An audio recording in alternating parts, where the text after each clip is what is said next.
Bem-vindos a mais um episódio de Aí, Professor. Oi, Walter. Oi, Martin. Você vai bem? Sim, eu ainda estou tossindo, mas eu estou bem. É isso aí, a gente tem que levar, né? Apesar de tudo. Do contrário, a gente não faz nada. É isso mesmo, meu amigo, não resta tempo a perder. Bem, este é um assunto sobre o qual falamos várias vezes já.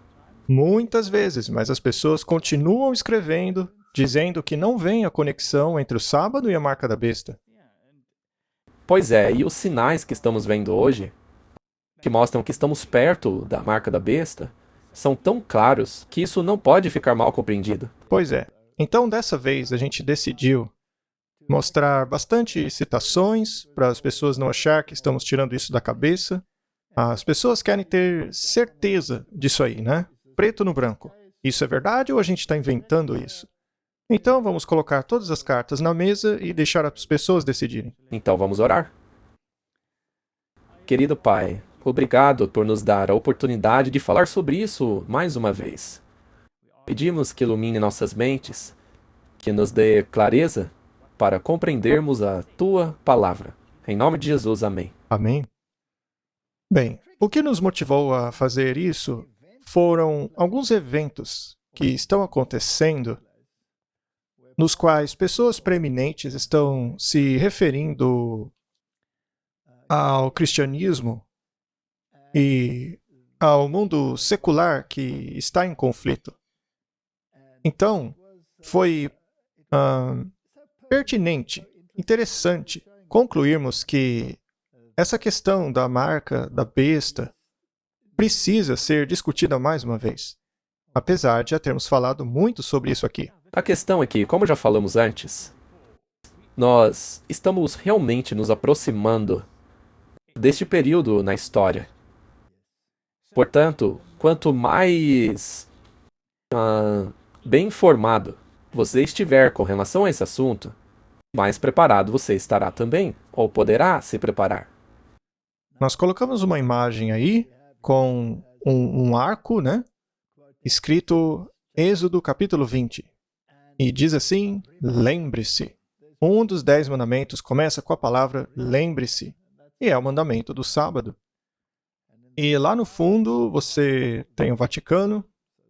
É uma imagem muito significativa, mostrando o conflito entre as ideologias, certo?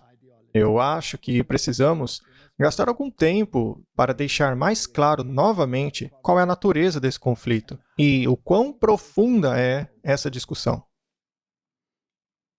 Um estudo da Bíblia feito com oração mostraria aos protestantes o real caráter do papado e faria com que estes o abominassem, o desprezassem. Porém, muitos são muito sábios em seu próprio conceito e acham que não precisam se humilhar diante de Deus para que este os possa levar à verdade. Martin, quando ela faz uma citação dessa, precisa ser equilibrada com a ideia de que Deus ama as pessoas. É verdade. Não é uma questão contra os católicos, é contra o catolicismo. Assim como não é contra o protestante, mas sim contra o protestantismo caído, apostatado. Correto? Apesar de se orgulharem de sua iluminação, eles são ignorantes, tanto nas Escrituras quanto com relação ao poder de Deus. Precisam ter alguma coisa que aquete a sua consciência. E para tal, buscam aquilo que não é espiritual e que nem os humilhe. O que desejam é um método de esquecerem Deus, mas que se pareça com o método de o lembrá-lo. O papado é muito bem adaptado a receber todos os que desejam isso.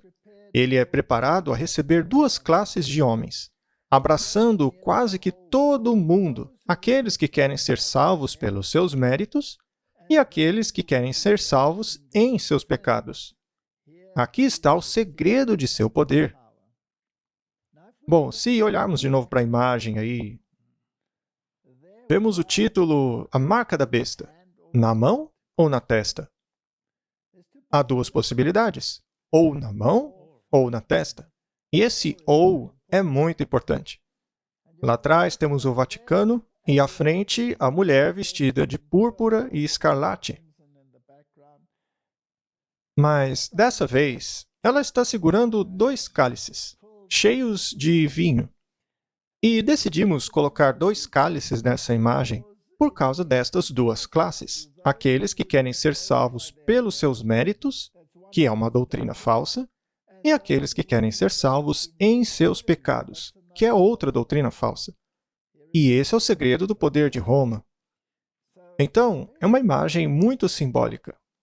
Ela foi gerada por inteligência artificial. É algo realmente impressionante.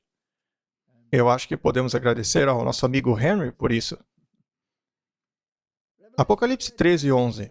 E contemplei outra besta saindo da terra, que tinha 2 chifres como um cordeiro, mas que falava como um dragão. Nós já identificamos essa besta aí pelo menos umas 100 vezes até agora, não é?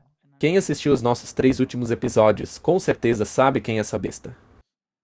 E ela exerce todo o poder da primeira besta diante dela. Essa primeira besta é o catolicismo, fazendo a terra e todos os que habitam nela adorarem a primeira besta, cuja ferida mortal foi curada. Então esse poder tem influência, tem capacidade. Esse poder pode fazer todo mundo adorar a primeira besta. Isso parece claro, não é? Sim, Poder de fazer o mundo obediente à primeira besta. E o que essa segunda besta faz? Verso 16. E ela faz com que todos, não alguns, Martin, todos, grandes e pequenos, não importa se você é um professor na universidade, ou se é uma pessoa de origem mais humilde, não faz diferença. Rico, pobre, livre, escravo, todos a receberem uma marca em sua mão direita ou em sua testa. Como eu disse, a palavra ou é muito importante aqui. A besta não se importa se a marca está na sua mão ou se está na sua testa. O que importa é que você a tenha. por outro lado, Deus é diferente. Deus exige que tenhamos o seu selo tanto na mão quanto na testa. Exatamente. E quem não tiver a marca da besta, seja na mão ou na testa, não poderá comprar ou vender, a menos que tenha a marca ou o nome da besta ou o número de seu nome. Aqui está a sabedoria, que aquele que tem entendimento calcule o número da besta, pois é número de um homem, não de um computador ou coisa assim. É um sistema humanístico, Martin. Trata-se da humanidade levantando-se contra Deus. Se não fosse isso, Deus não estaria nos alertando. Pois é. E seu número é 666. Bem, nós sabemos quem é a segunda besta. É os Estados Unidos da América. Este faz tudo o que a primeira besta deseja que ele faça. Exato. E já vimos como essa primeira besta controla as nações através das sociedades secretas. Só para deixar bem claro, esse sistema controla o mundo. Sim, todo o mundo. Não importa do que estejamos falando, se é a China, se é Nova York, enfim. Exato. Até mesmo a África. Não importa. Correto. Ezequiel 20, verso 12. Além disso, eu lhes dei os meus sábados para serem um sinal entre eu e eles, para que saibam que eu sou o Senhor que os santifica. Então, existe um sinal entre Deus e o homem que mostra que é Deus que santifica a humanidade. E este sinal é o sábado. Sim, está na Bíblia. É isso aí. É impossível contrariar o texto. Vamos ao verso 20. Honrem os meus sábados, e eles serão um sinal entre mim e vocês, para que saibam que eu sou o Senhor teu Deus. Bom, é possível que alguém decida ter outro Senhor, outro Deus? Sim, É possível que alguém deseje uma santificação que venha por outro meio que não seja por meio de Deus? certamente o próprio Caim fez isso. Muito bem. Então existe um ponto de conflito aí. Neste caso, o sábado não se torna um ponto determinante? Não é uma conclusão óbvia? Exato. As pessoas não precisam ficar em dúvida. Toda pessoa que quer ter este sinal do qual fala a Bíblia entre Deus e o homem é o sábado. É tão claro que não dá para divergir disso aí. O sábado está ligado ao poder santificador de Deus. Só Deus pode nos santificar. Nenhum ser humano pode. Portanto, naturalmente, o inimigo de Deus vai tentar distorcer isso daí. Portanto, o sinal entre o inimigo de Deus e seus seguidores não pode ser o sábado. Vamos então ler Êxodo 31:17. É um sinal, que em hebraico é oth, entre mim e os filhos de Israel para sempre. Pois em 6 dias o Senhor fez os céus e a terra, e no 7º dia ele descansou e revigorou-se. E a palavra em hebraico aqui é nafash. É uma espécie de alívio. Ele descansou, ele concluiu. E da mesma forma, ele quer que a gente compartilhe desse sentimento no sábado. É uma alegria. Vamos ver o que o dicionário nos diz. O que é este sinal? Em hebraico é a palavra oath, um sinal, um símbolo, uma marcação, é um milagre, uma marca, uma sinalização, uma marca distintiva, um banner, algo que você exibe às pessoas. Mas aqueles que não concordam com isso se irritam com isso. Quem já passou por uma entrevista de emprego mencionando a guarda do sábado, sabe muito bem como é difícil conseguir um emprego. Principalmente hoje em dia, é um pesadelo. É um pesadelo, muito bem. É uma lembrança. O mandamento começa com essa palavra. É um sinal miraculoso, uma advertência. É uma insígnia, um estandarte, um milagre, uma prova. Portanto, a única maneira de saber qual Deus você serve realmente é através deste sinal. Sim, na verdade é uma coisa simples. Que Deus você serve, Martin? Eu sirvo o Deus do sábado, O Deus do sábado, né? o sábado verdadeiro. Portanto, se você guarda o 7º dia, você está adorando um Deus específico. Mas, se você guarda um outro dia, então você adora um outro Deus. Não é lógico? Faz todo sentido. É o que o texto diz. Mas por que é um sinal? Porque em 6 dias o Senhor fez os céus e a terra. E qualquer sinal ou marca, qualquer insígnia, tem esses critérios. Veja aqui, tem um nome, o Senhor, Jeová. E qual é a autoridade desse nome? Ele é o Criador. E ele reina sobre o quê? Sobre o céu e a terra. Este é, portanto, o selo de Deus. Porque este deve conter o nome, o título e o território da pessoa. E somente o mandamento do sábado possui isso, E tudo isso está descrito dentro do próprio mandamento. correto? Então, não dá para errar. Não. E se isso é o selo, se é um sinal, se é uma marca, então é um símbolo de autoridade. E qualquer documento de grande importância no mundo precisa ter um selo nele. O selo de autoridade precisa estar assinado por alguém de autoridade. Então começa com eu, e aí vai o nome da pessoa ou da entidade, seguido pela sua autoridade. Presidente, e depois a sua jurisdição, seja uma nação, etc. Estes são os critérios que precisam estar num selo. Agora, as pessoas dizem que o sábado é uma instituição judaica. Ora, como pode ser uma instituição judaica se foi instituído no Éden, quando não havia judeus? Exatamente. E quando você vai na porção que diz que o sábado foi feito para os homens, isso não é algo exclusivo para os judeus, mas para todos. Pois é. E, além disso, a palavra judeus vem da tribo de Judá. Sim, Eles são descendentes da tribo de Judá. Mas a verdade é que o descanso sabático se aplica a todo o planeta, porque ele foi introduzido no Éden. Mas vamos nos certificar disso daí. Isaías capítulo 56, verso 6. Também os filhos do estrangeiro, que se unirem ao Senhor para o servi-lo e amar o nome do Senhor, para serem seus servos, todos aqueles que guardam o sábado, evitando profaná-lo e apegando-se à minha aliança, até mesmo estes eu trarei para o meu santo monte e os farei felizes na minha casa de oração. Suas ofertas queimadas e sacrifícios serão aceitos em meu altar, pois minha casa será chamada casa de oração para todos os povos. O sábado é só para os judeus, Martin? não, para toda a humanidade. É para toda a humanidade. É o fator distintivo entre os servos de Deus e os servos de outra coisa qualquer.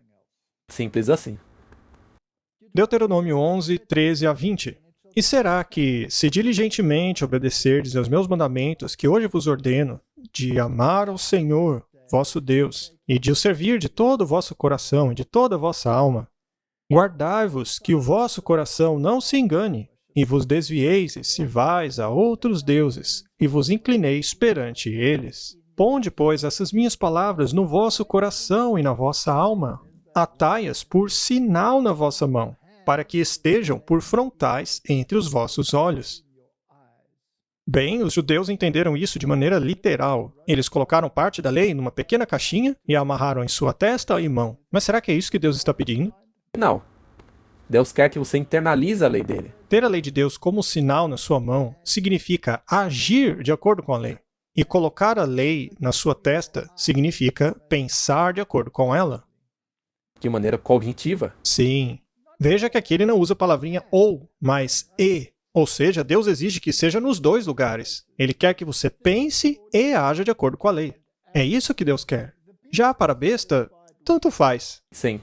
Contanto que você a venere.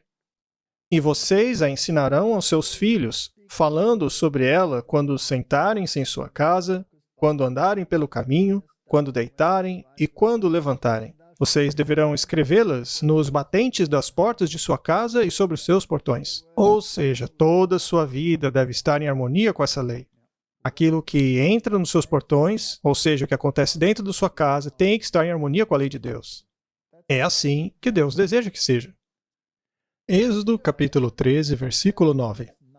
E isso será um sinal sobre a sua mão e um memorial entre os teus olhos. E não ou, para que a lei do Senhor esteja em sua boca, pois com a mão forte o Senhor te tirou do Egito.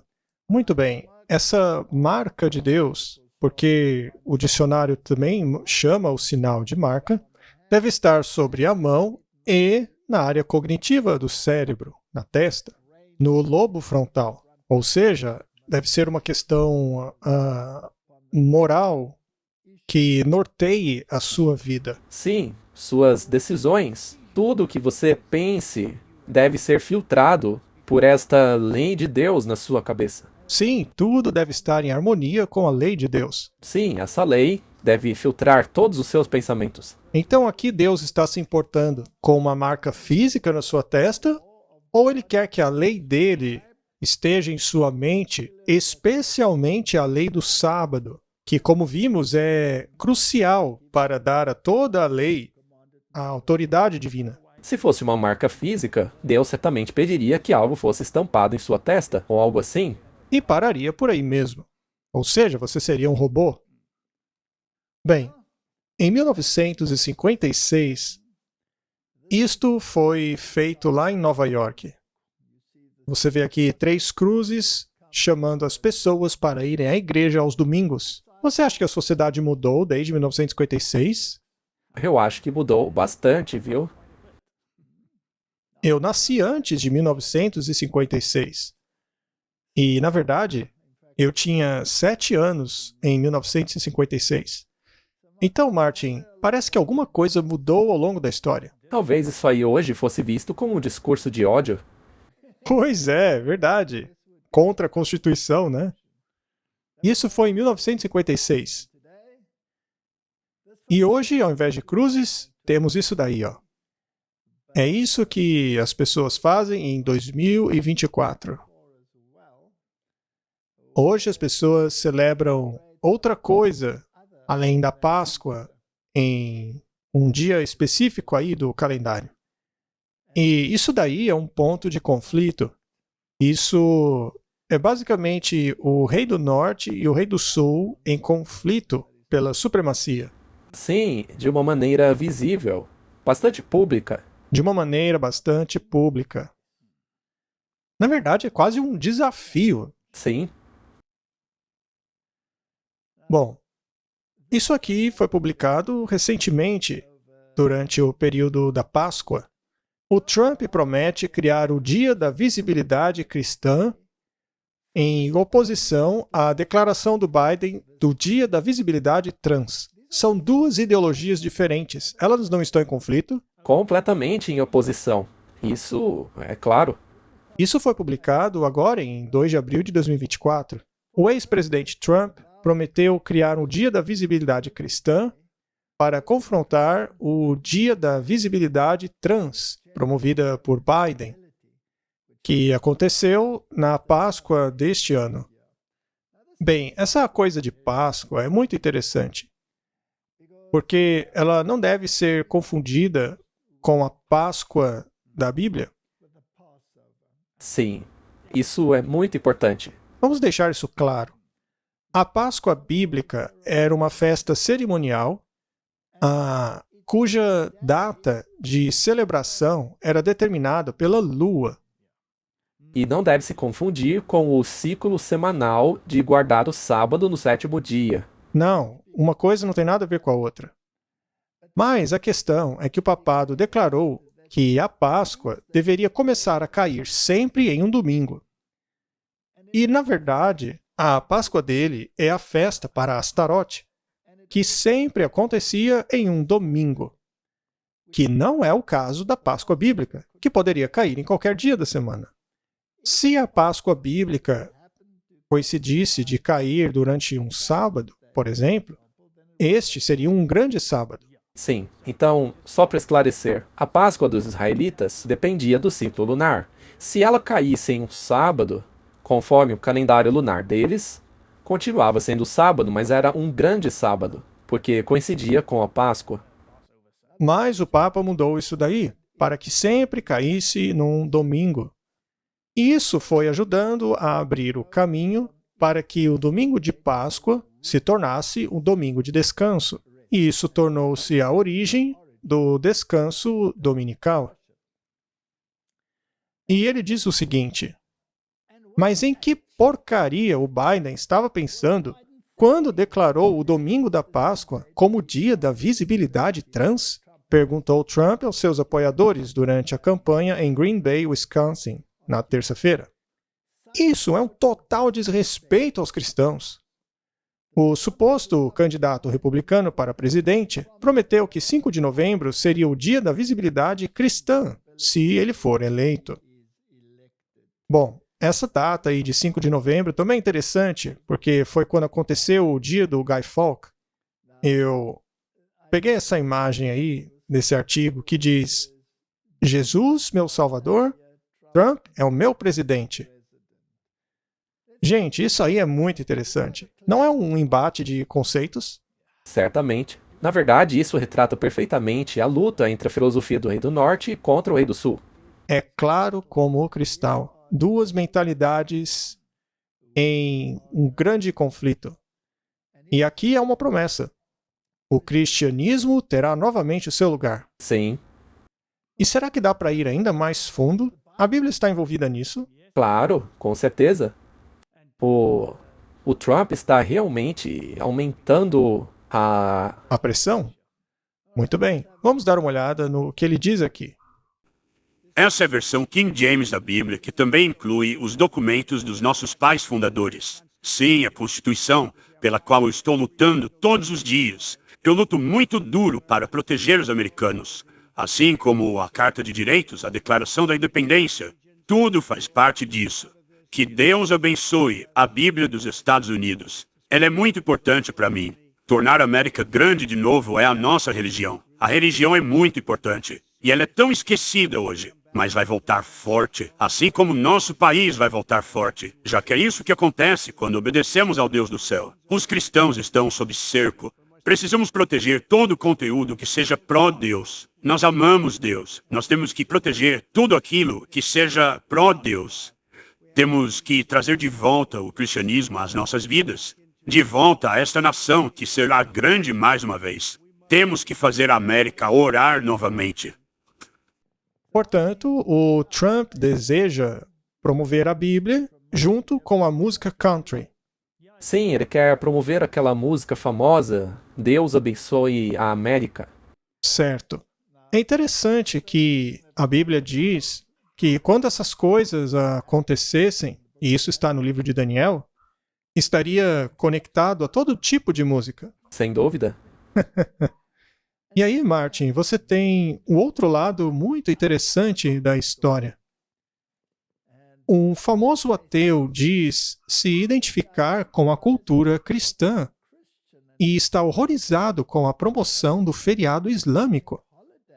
Isso também saiu em abril de 2024.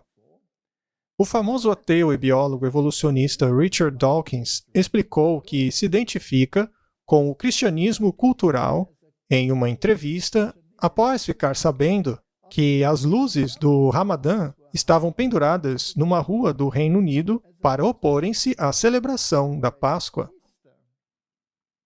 Dawkins estava se referindo ao prefeito de Londres, Sadiq Khan, que ligou 30 mil luzes para o Ramadã, o mês sagrado do Islã, bem no fim de semana da Páscoa, na rua Oxford.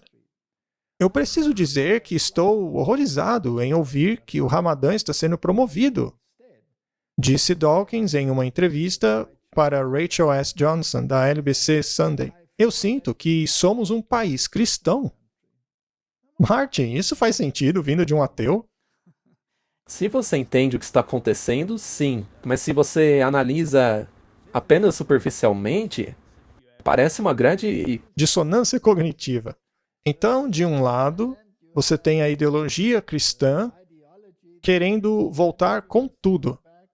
Deus deve voltar, a oração deve voltar, a Bíblia deve voltar. Temos até mesmo um grande ateu dizendo que o país dele deve ser cristão e que ele não quer a ideologia muçulmana associada a ele. Isso é incrível, Martin. Vamos nos aprofundar ainda mais. Vamos ver qual é o real sentimento dele para com Deus e para com o cristianismo, na verdade. Nós já mostramos uma citação do livro de Richard Dawkins aqui antes. Vamos ler novamente. Ele escreveu em seu livro Deus, uma ilusão. O Deus do Antigo Testamento é a figura mais desprezível de toda a ficção. Invejoso e orgulhoso disso. Injusto, maníaco por controle, vingativo, sedento de sangue, genocida, homofóbico, misógino, racista, infanticida, filicida, pestilento, megalomaníaco, sadomasoquista, um bulinador perverso e caprichoso. Eu acho que ele utilizou todos os adjetivos possíveis. Tá injusto atacar um alvo tão fácil assim. A hipótese de Deus não deveria permanecer de pé ou cair com a sua instanciação mais desprezível, Jeová, ou nem o seu oposto mais insípido, o gentil Jesus, manso e moderado. Martin, ele arrebentou com todo o cristianismo aqui. Sem dúvida. Mas, ao mesmo tempo, ele se diz um cristão cultural. Como pode ser isso? Vamos ver o que ele tem a dizer sobre o assunto. Eu devo dizer que fiquei horrorizado ao escutar que o Ramadã está sendo promovido ao invés da Páscoa. Eu acho que somos culturalmente um país cristão. Eu me intitulo cristão cultural. Eu não sou um crente, mas existe uma diferença entre ser um crente cristão e um cristão cultural. Veja, eu amo hinos, eu gosto de músicas de Natal. Eu me sinto em casa quando eu estou rodeado pelo cristianismo. Neste sentido, eu acho que somos um país cristão. E veja, é verdade que estatisticamente o número de pessoas que na verdade creem no cristianismo está diminuindo. E eu fico feliz com isso. Ainda assim, eu não ficaria feliz se, por exemplo, nós perdêssemos nossas catedrais e nossas lindas igrejas. É por essa razão que eu me considero um cristão cultural. Eu acho que se o cristianismo fosse substituído por qualquer outra religião alternativa, isso seria pavoroso. Eu gosto de viver em um país culturalmente cristão, apesar de eu não acreditar em uma única palavra da fé cristã. Porque, você sabe, os cristãos fundamentalistas se opõem à evolução. E eu acho que a crença de que o mundo foi criado há 6 mil anos atrás é uma bobagem sem sentido. Eu não quero que as pessoas me entendam errado. Eu acredito que essas coisas cristãs são bobagem. Veja, hoje é Páscoa, e eu não acredito que Jesus tenha ressuscitado dos mortos. E eu acho que você também não acredita. Ele é um cristão cultural. Portanto, ele acha bom viver debaixo de normas cristãs. Ele está feliz com a Páscoa. Até mesmo com as canções de Natal, ele disse. Sim, ele gosta de hinos.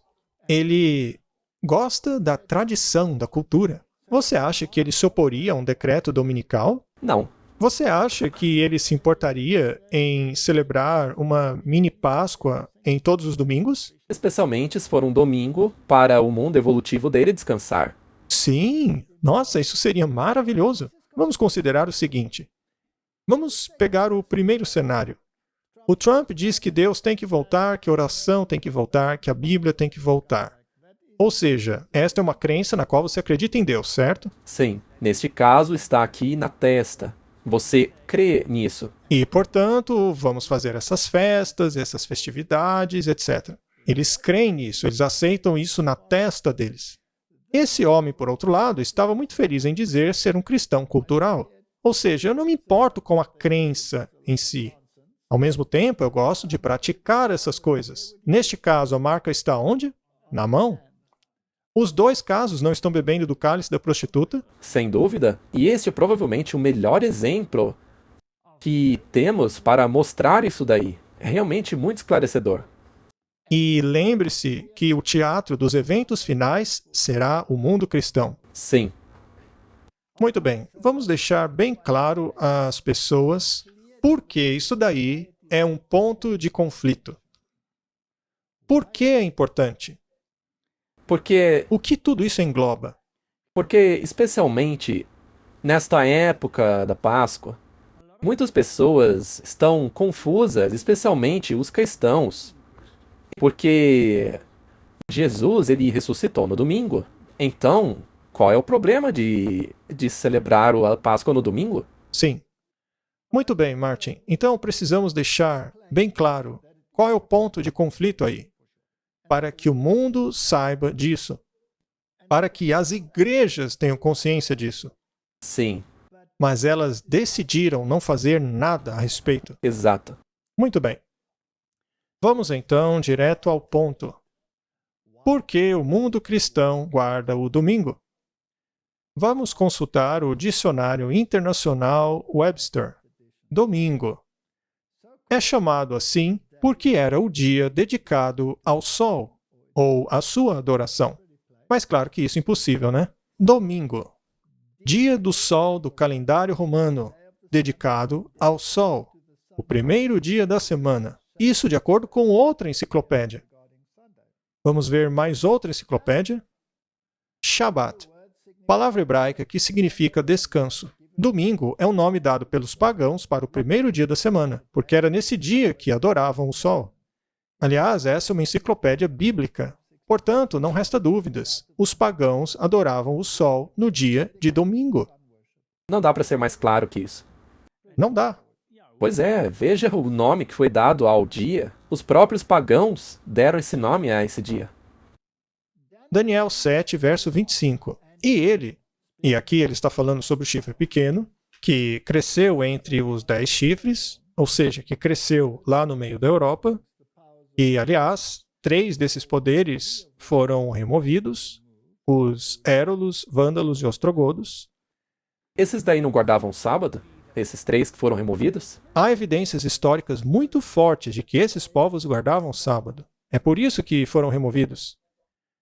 E este poder, o chifre pequeno, que todos os reformadores identificavam como o Papa, falaria grandes palavras contra o Altíssimo e mataria os santos do Altíssimo. Ele lutaria contra o povo de Deus, mas não só isso, ele também pensaria em mudar os tempos e as leis.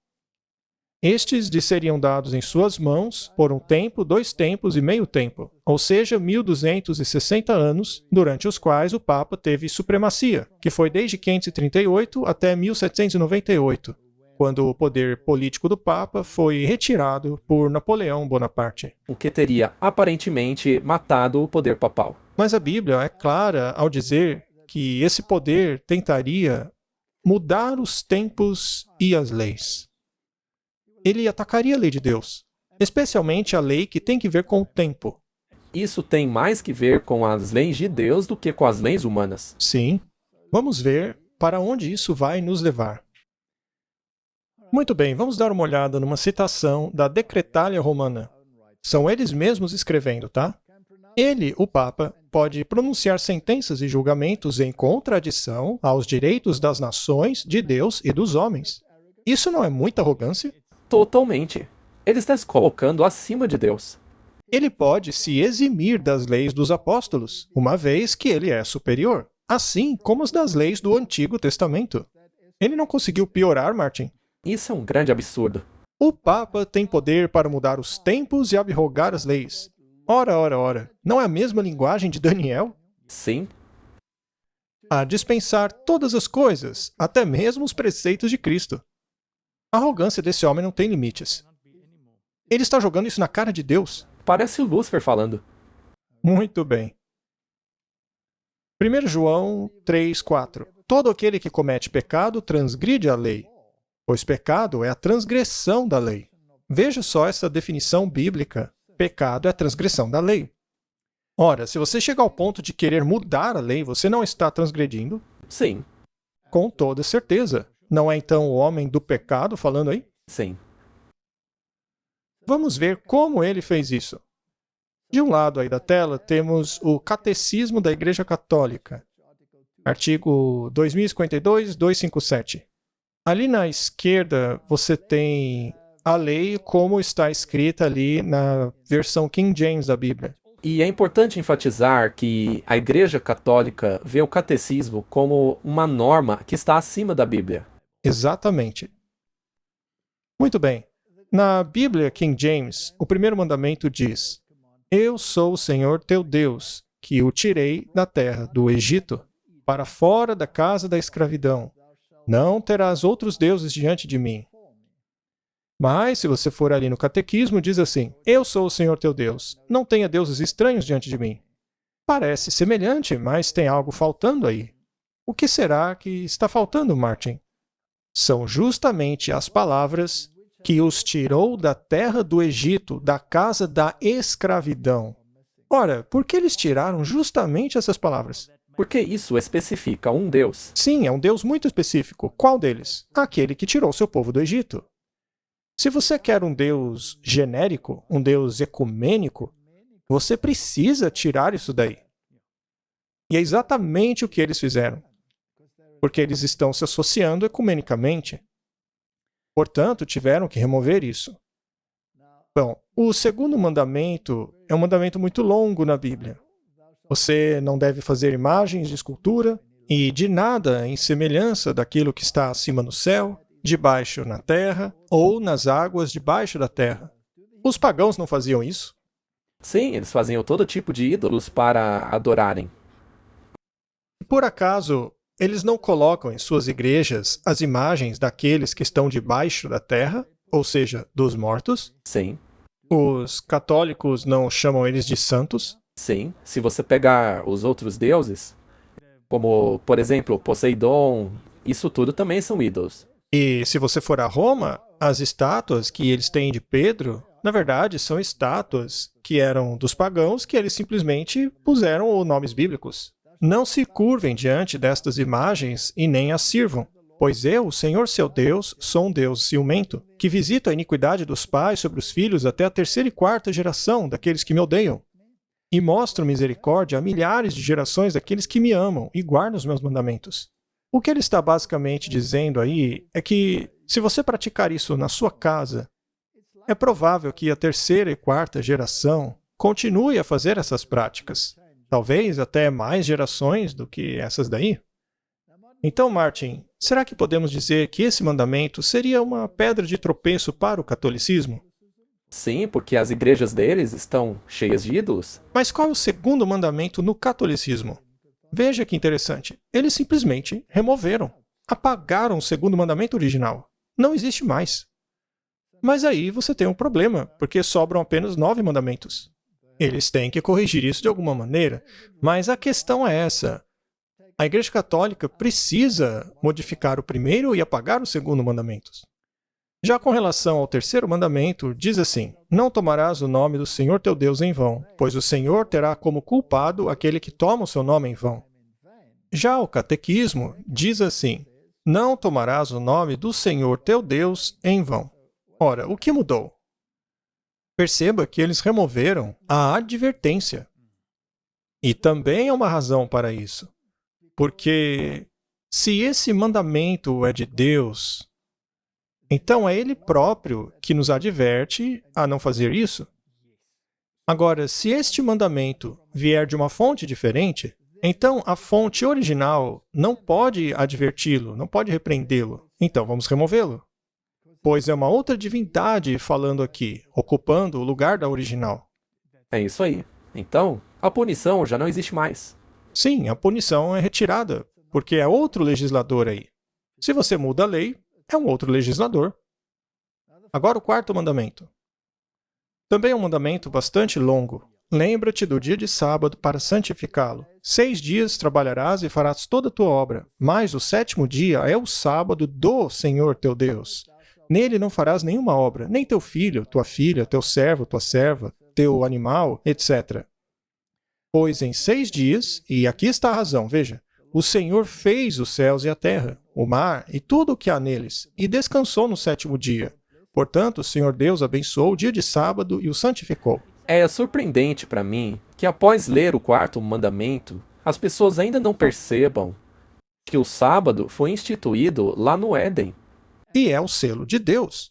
Pois é, Ele revela quem deu a lei. é tão claro. O sábado foi dado no Éden e ele é o sinal. Sim, e dá até o nome, Jeová. Muito bem. O quarto mandamento virou o terceiro para eles, porque, como vimos, eles apagaram o segundo.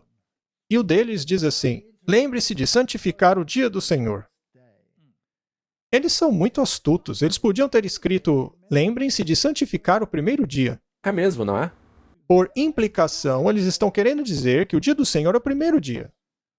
Mas em Isaías 58, na Bíblia, nos é dito claramente que o dia do Senhor é o 7º dia, o sábado. Então este é um engano gigantesco. O que eles tiraram daí, Martin? Eles removeram o coração do mandamento. Eles tiraram a parte que dá jurisdição, que mostra quem foi a autoridade que deu a lei. Mas eles também mudaram algo muito importante. Eles tiraram o nome do sábado. Mudaram para o dia do Senhor, por implicação dizendo que esse dia é outro dia que não o 7º. E o único trecho que eles usam para embasar isso está no livro de Apocalipse, onde João disse que estava em visão no dia do Senhor. Ora, mas lá não é dito que dia era esse. É óbvio que era o sábado, o 7º dia, porque é o único dia que a Bíblia considera como dia do Senhor. Mas eles dizem que não, que era o primeiro dia da semana. Veja só. Por todo o Novo Testamento, o sábado continuou como dia santo. Todos guardavam o sábado. Jesus guardava o sábado, os apóstolos guardaram o sábado. Todo mundo guardou o sábado. O único argumento que eles usam como fundamento para isso é que Jesus ressuscitou no primeiro dia. Mas a Bíblia não diz que o sábado foi transferido para o primeiro dia por causa disso. Vamos deixar essa questão bastante clara. Esse é o Catequismo e Missa de New Baltimore. Isso foi retirado do Catequismo e Missa do padre McGuire de 1949.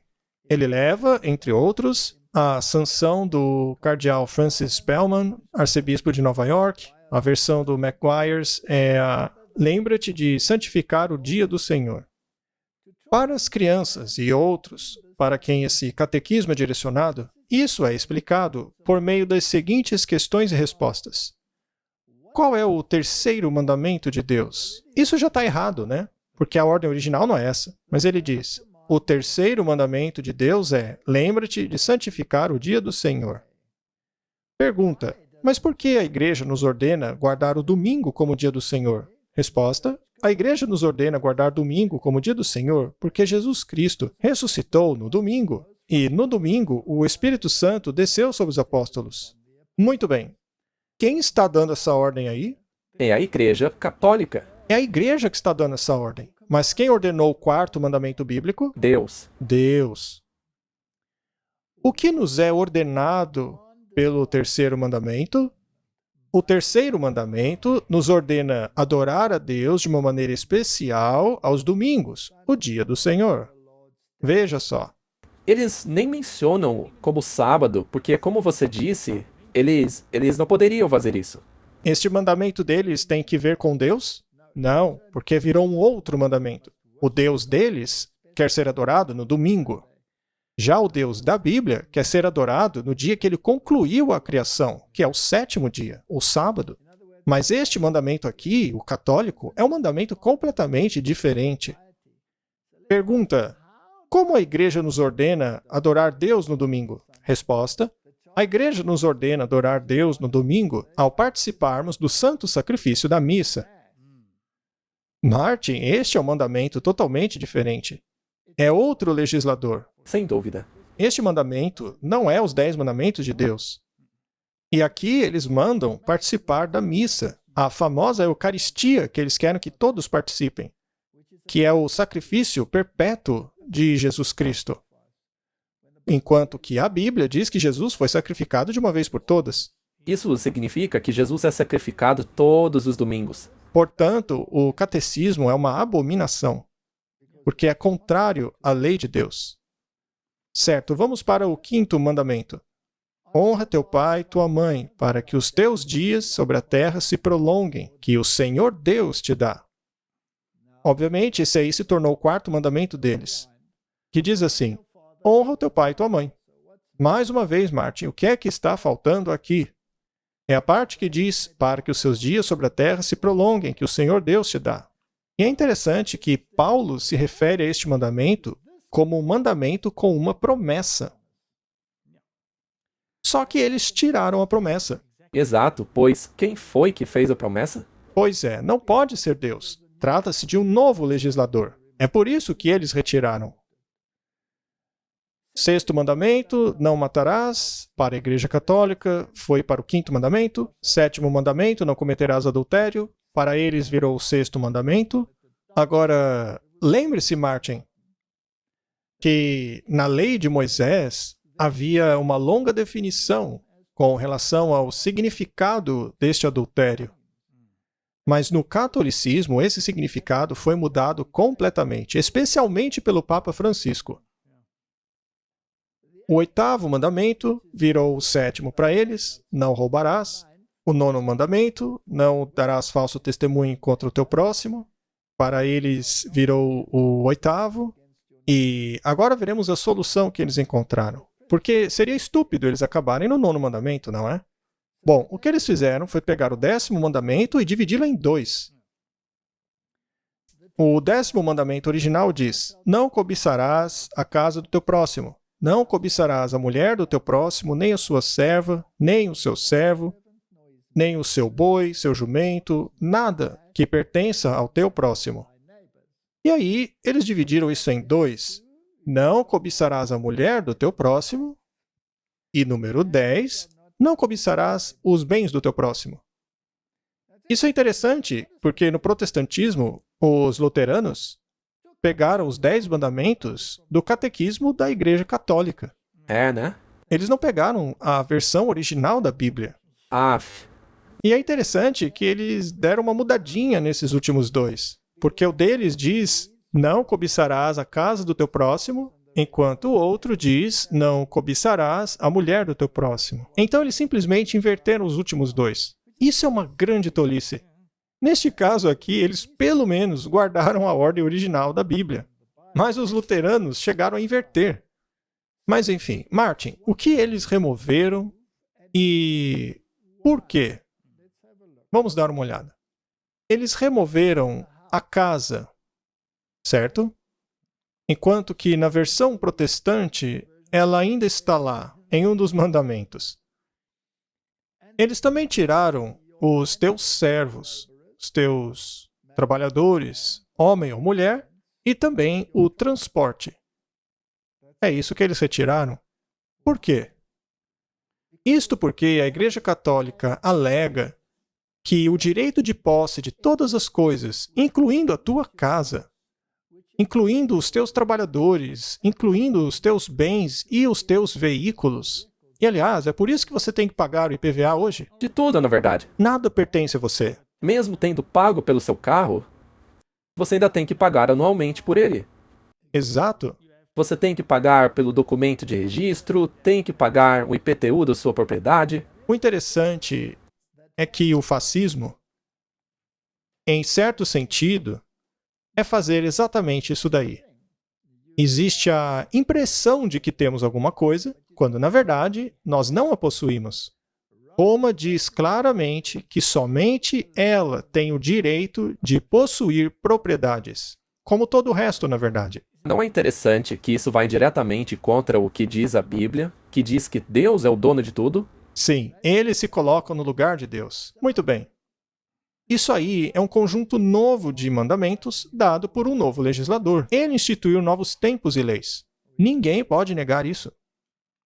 Agora vamos à Revolução Francesa, onde as coisas ficam descaradas. Lembre-se que a filosofia do fim do mundo vem a partir do abismo profundo de Apocalipse capítulo 11.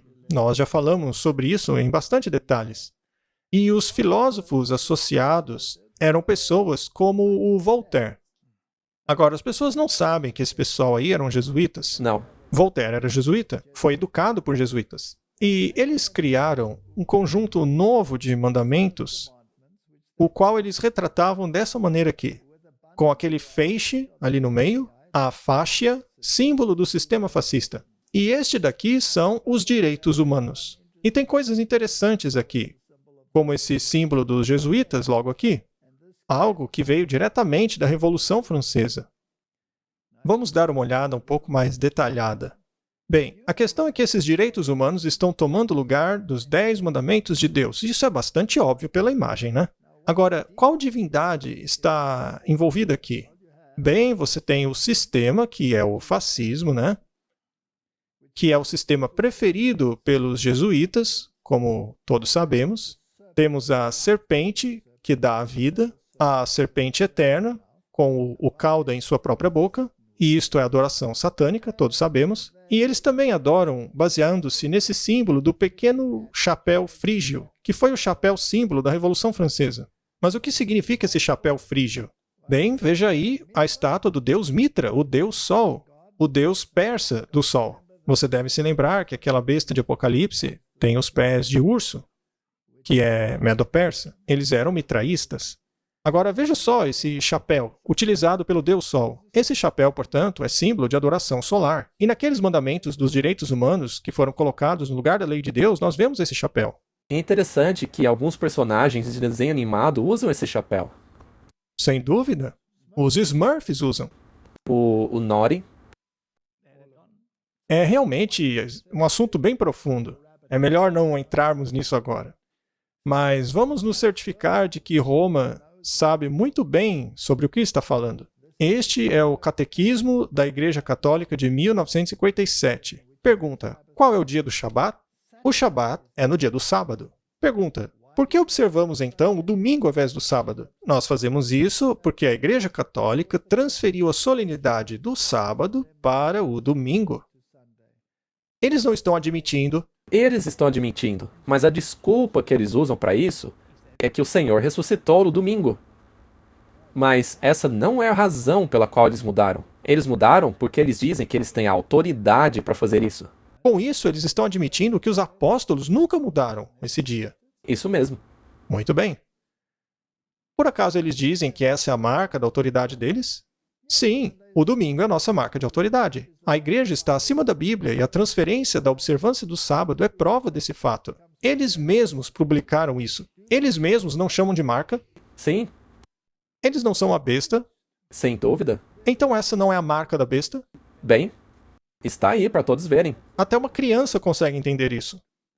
E tem que ver com a lei de Deus. Aonde deve estar, no caso de Deus, na testa e na mão. Sim. Você tem que pensar de acordo e agir de acordo. Mas onde deve estar a lei deles? Tanto faz. Ou na mão ou na testa. E caso as pessoas ainda tenham dúvidas, achando que isso aí é coisa velha, volte e assista os outros episódios que nós fizemos. Leia o artigo que a Agência de Notícias Católica publicou, dizendo que o domingo é o dia do Senhor. Muito bem. O artigo da Mundo Católico diz assim: a igreja pegou o domingo pagão e transformou no domingo cristão. Dessa forma, o domingo pagão dedicado a Balder tornou-se o dia cristão sagrado a Jesus. O cardeal Gibbons diz: é claro que a Igreja Católica alega que a mudança foi seu ato e que esse ato é a marca de seu poder eclesiástico. Eles usam a palavra, Martin. Eles mesmos utilizam. A Bíblia diz: Lembra-te do dia de sábado para santificá-lo. Mas a Igreja Católica diz não. Isso não é arrogância? Bem, eles mudaram os tempos e a lei.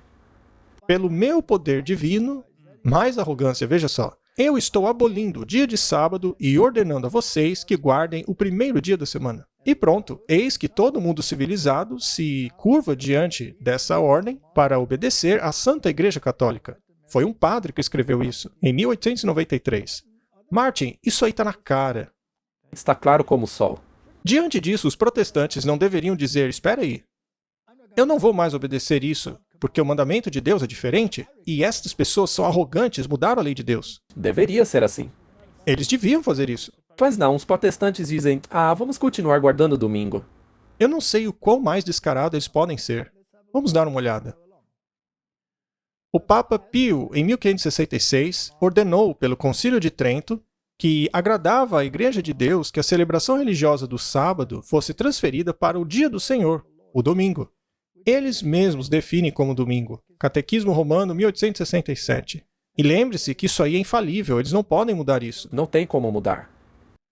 Outro artigo de uma revista católica. O sábado cristão está, portanto, até o dia de hoje reconhecido como fruto da Igreja Católica, a esposa do Espírito Santo, sem uma palavra de protesto do mundo protestante. Eles não estão desafiando os protestantes? Sim, isso é um desafio na cara dos protestantes. Eles, por sua vez, não dizem nada. Na verdade, no Concílio de Trento, o arcebispo Régio disse exatamente isso. Ele disse, vocês alegam que a Bíblia é a sua norma, mas então por que nos obedecem na questão do domingo? Os protestantes perderam uma oportunidade fantástica no Concílio de Trento para dizer, você está certo, daqui para frente vamos seguir a Bíblia, e somente a Bíblia. Mas ao manterem-se fiéis à Igreja Católica na questão do domingo, eles não eram mais uma igreja, mas meros rebeldes. Porque se recusaram a abrir mão do domingo. Na verdade, aí nesse ponto, eles se tornaram filhas da Igreja Católica.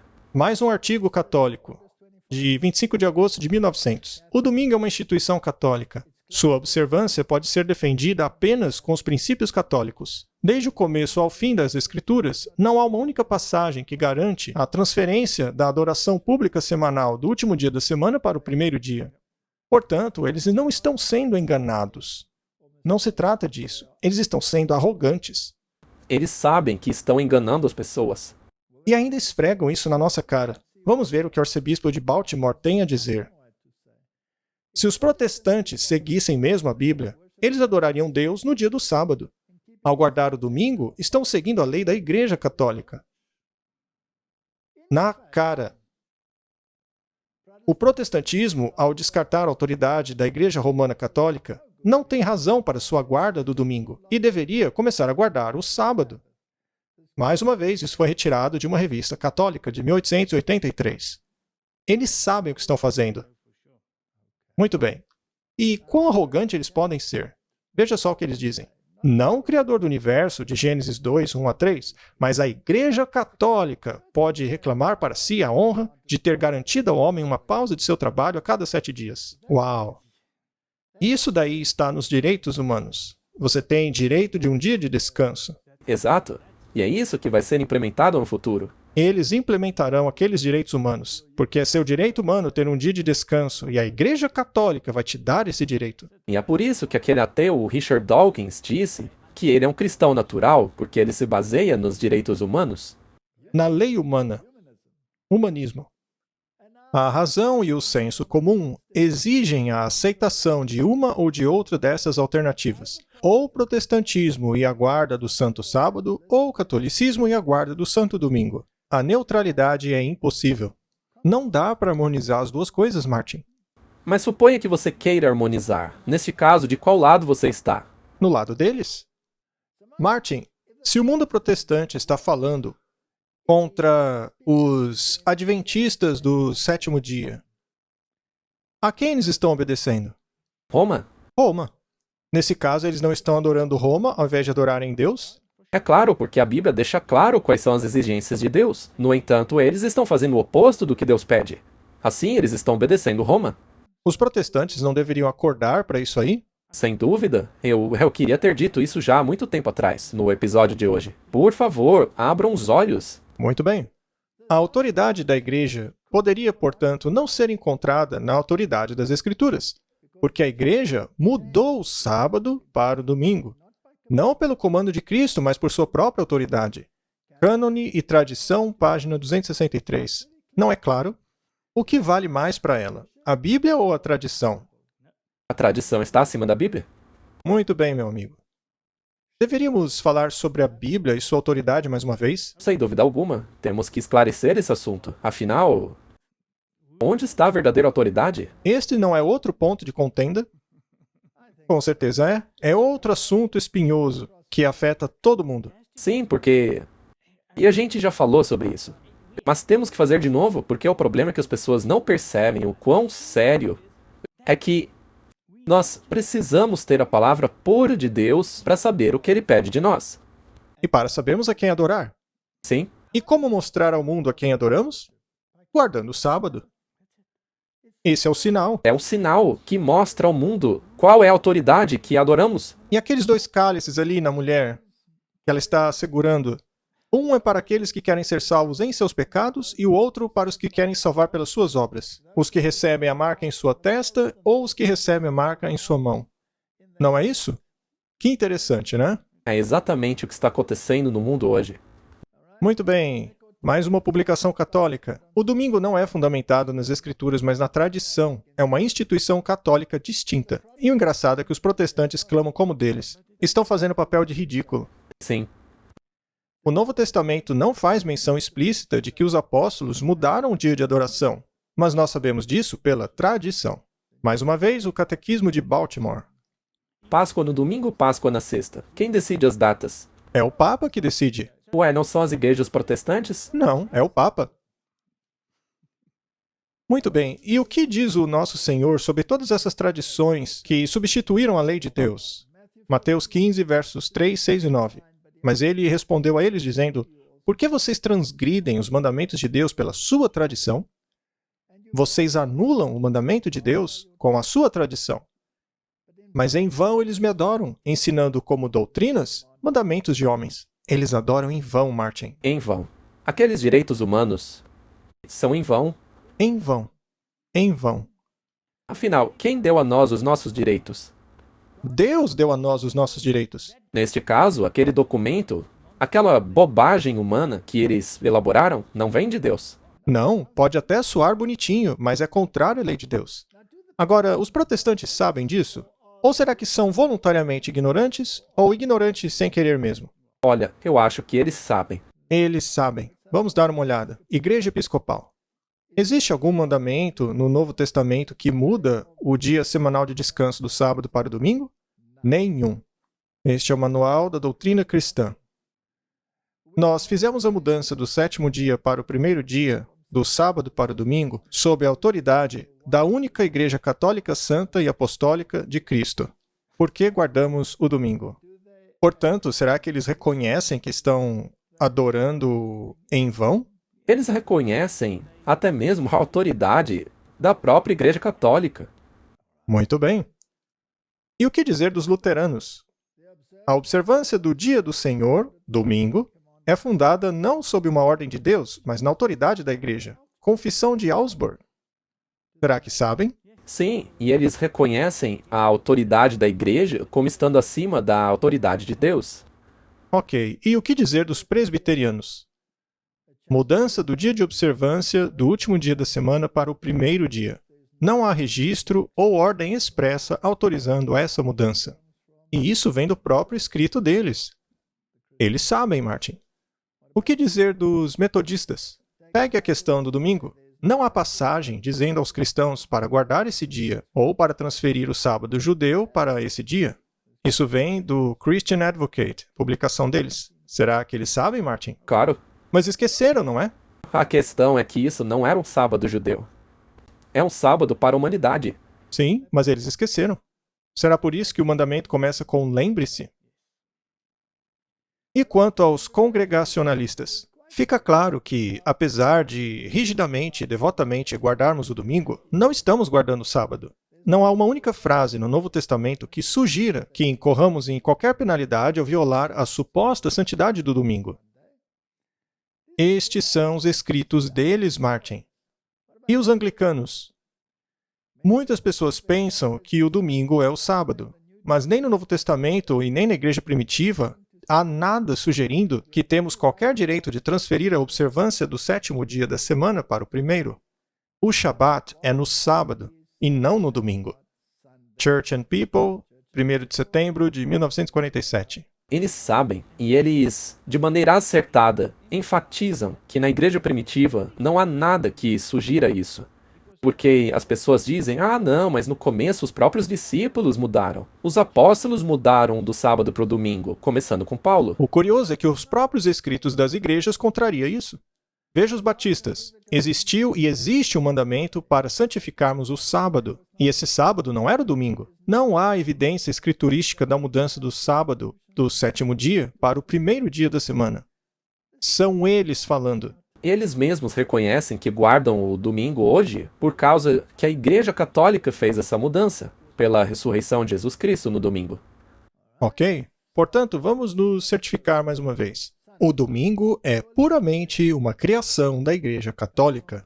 E, novamente, é uma publicação católica aqui. O domingo é uma lei unicamente da Igreja Católica. Mais uma publicação católica. A observância do domingo pelos protestantes é uma homenagem que eles prestam, apesar deles próprios, à autoridade da Igreja Católica. Então é isso, Martin. Está provadíssimo que os protestantes não têm base nenhuma para guardarem o domingo.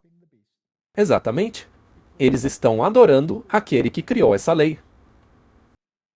Mas os protestantes dizem, como eu posso receber um ensino de uma igreja apóstata? Aqui eles estão sendo sarcásticos, Martin. É a Igreja Católica sendo sarcástica. Sim, essa aqui é uma publicação católica. Continuando. Como, perguntamos nós, vocês conseguiram receber seus ensinos por toda a vida, em oposição direta ao seu suposto professor, a Bíblia, com relação à questão do sábado? Na verdade, eles estão rindo deles. É isso mesmo. Rindo da cara dos protestantes. Aqueles que seguem a Bíblia como seu guia, como os israelitas e os adventistas do sétimo dia, têm o peso da evidência ao lado deles, enquanto que os protestantes bíblicos não têm uma palavra sequer em sua defesa na questão da substituição do domingo pelo sábado. Será que os católicos sabem de alguma coisa? Parece que eles sabem que os israelitas e os adventistas estão guardando a lei original de Deus, Sim, enquanto os demais guardam uma lei católica. exatamente. E eles... Não estão escondendo isso. Não estão. Basta ler novamente aquele artigo. Eu vou colocar o link na descrição, para que todos vejam. Até mesmo nessa publicação católica, a Igreja Católica reconhece que os adventistas são o único corpo de cristãos com a Bíblia como seu professor, já que não encontram na página das Escrituras nada que mude o sétimo dia para o primeiro. E daí vem o seu nome, Adventistas do Sétimo Dia. Acho que vale a pena explicar esse nome novamente, porque muitas pessoas não querem fazer parte dessa igreja por acharem esse nome meio estranho. Ora, mas o que há de estranho nisso? O sétimo dia está em nosso nome porque guardamos o sétimo dia que Deus mandou. E o Adventistas se refere ao segundo advento de Cristo. Aí se dá Adventistas do sétimo dia. Será que a Igreja Católica sabe por que nos chamamos assim? Com precisão. Martin, se eles sabem, será que precisamos mesmo participar de concílios ecumênicos para educá-los? Não. Não, eles já sabem de tudo. Não precisamos participar dessas coisas. Se você não está lá com um propósito evangelístico, Então nem vá. A Igreja Católica mudou a observância do sábado para o domingo por direito divino, por autoridade infalível dada a ela por seu fundador Jesus Cristo. Esse é outro Cristo, naturalmente. Os protestantes que alegam que a Bíblia seja o seu único guia de fé não têm razão para guardarem o domingo. Nessa questão, os adventistas do sétimo dia são os únicos protestantes consistentes. Está aí, Martin. Eles já sabem de tudo. É incrível, Martin, que a própria Roma admite que só tem uma organização protestante consistente no planeta, que é a Igreja Adventista do Sétimo Dia. e é a única igreja reconhecida por eles a guardar as mesmas leis e normas que os discípulos guardaram. Então, Martin, não é interessante que tanto o mundo protestante quanto o católico estejam unidos contra os adventistas nessa questão? Sim? Eu sempre faço uma pergunta para os jovens. Após a ascensão de Jesus para o céu, os discípulos eram adventistas do sétimo dia? É claro, eles guardavam o sábado e pregavam sobre a segunda vinda de Jesus no futuro. Então eram adventistas do sétimo dia. Então, quando Jesus falou vão e façam discípulos, na verdade, ele disse vão e façam adventistas do sétimo dia. Essa daqui é muito interessante. É retirada do jornal católico de St. Catherine, o Sentinela. Veja o que diz aquela pequena parte em verde ali. Aqueles que consideram as Escrituras como a única autoridade deveriam naturalmente tornarem-se adventistas do sétimo dia e guardarem o sábado. Na verdade, é por essa razão que eu sou um adventista do sétimo dia. Porque, pela lógica, se eu quero seguir a Escritura pela lógica, eu não tenho escolha. Por que as pessoas ficam buscando todo tipo de desculpas fora da Bíblia para não fazer o que ela pede? Pois é. Agora tem um desafio interessante que Roma fez por meio de uma página em 2003. Vejamos só. A maioria dos cristãos supõe que o domingo é o dia biblicamente aprovado para a adoração.